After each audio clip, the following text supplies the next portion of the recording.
Hey everybody, happy Monday, happy March, happy all the stuff. It's Ryan with your Medicare helper.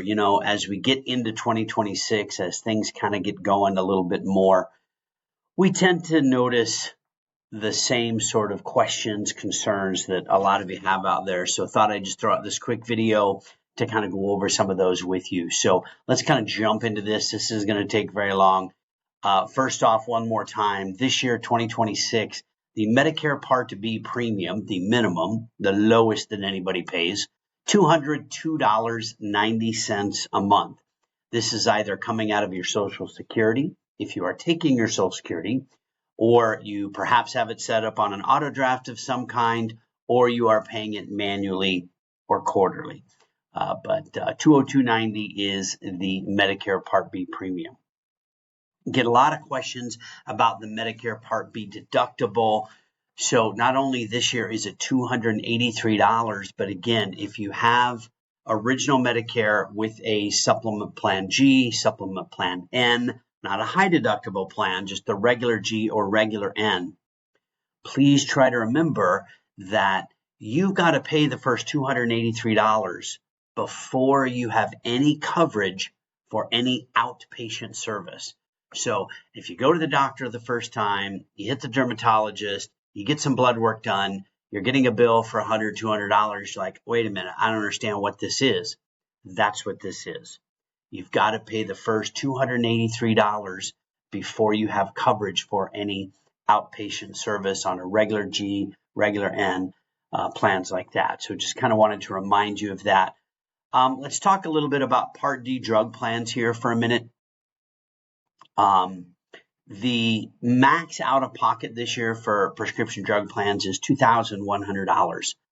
This is, again, for any covered medication, because if it's not a covered medication on the formulary, that does not apply to this $2,100 maximum. Okay. The deductible this year for most Medicare drug plans, the maximum deductible, I guess, $615, meaning a lot of plans you've got to pay the first $615 retail before you have any coverage.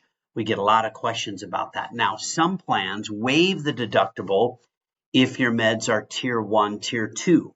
So if you take basic meds, you often do not have to meet the deductible. But if you're on a tier 3, tier 4 drug, if you're taking any of the diabetic type of medications, the Trulicities, the Wegovys, all of these kind of things, the Mounjaros, the Ozempics, they're always going to be tier 3, tier 4 drugs, and you're typically going to have to meet that deductible first. So that first time always catches everybody off guard. They go to fill that. We get a lot of calls. Wow, it's costing me $680. Why is that? I don't understand. So that's why. All right. And then really quick on drug plans, the other thing that I want to make sure everybody understands, make sure you have paid your Part D drug plan and paid it by the end of this month. So we got together during open enrollment last year. A lot of you changed plans. A lot of you didn't change plans. Here's the bottom line. We did not set up virtually anybody on an auto draft with your Part D drug plan. We do that with supplement plans, but a lot of the prescription drug plans, pretty much all of them, don't allow us to do that. Of course, now we can't do hardly anything with prescription drug plans. But anyway, last year, we did not set you up on an auto payment for your prescription drug plan. So we're getting lots of calls, lots of confusion, lots of questions going, hey, I got a bill for my drug plan. Why did I get this bill? Because you're supposed to get this bill and you need to pay the bill. And if you don't pay it by the end of March, they're going to drop you and cut you off. They give you a 3-month grace period, but at the end of this month, they're going to cut you off.